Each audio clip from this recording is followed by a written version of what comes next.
Kris and Michelle. Welcome to the very beginning of this design process. I've just started, and I actually wanted to talk to you about something a little bit independent of this pool. So the pool that you see here is what was drawn on that original plan, which is 8 by 3 meters. Now I have since done another design where I've got a spa, and the pool's about 10 by 4 meters with a spa in it. That looks really nice.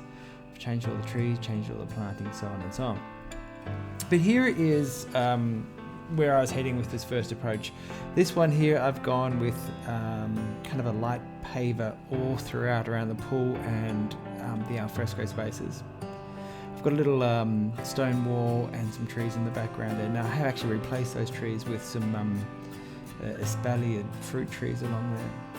And what I wanted to talk to you primarily about was this roof line.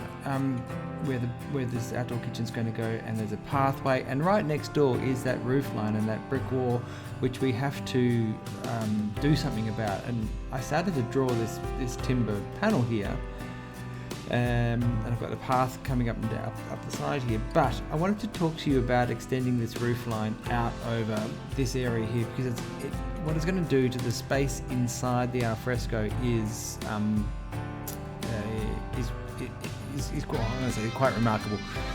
It's quite doable. So I've got the lawn coming out past the tree that we have to keep. I've got a shed in the back garden, a little bit of paved space there for whatever that needed to be. We can push the shed further back into the corner. I've got to get the pool equipment in here at some point, and we could ditch all the trees down the sides here.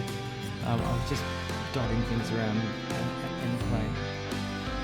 So this is kind of where I started, but then I got thinking, well, actually, you know what? I want to talk to you about extending this roof line out, so you can take it back to your architect and say, well, can we push this out to the boundary? Because the answer is yes, you can.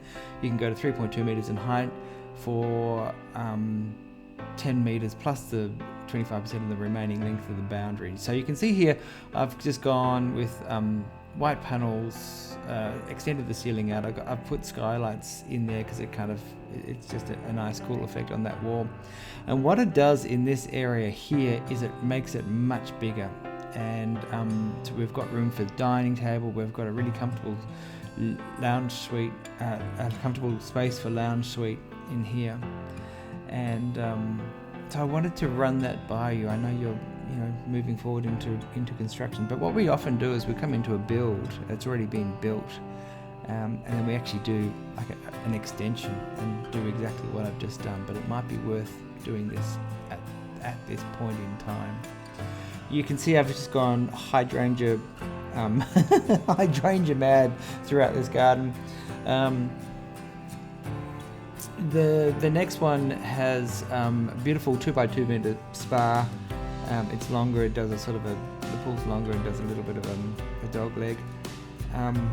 But my priority was to come back to you with a conversation about this area that we're looking at here. In the next design, I've gone back to a decking, which is one of the things you had on your brief. And so I'll show you that soon, but I just wanted to get this one across the line and see what your thoughts were if we can push that roof line out to the boundary, because it just lines up with that house. Otherwise it's wasted space. Anyway, let me know what you think.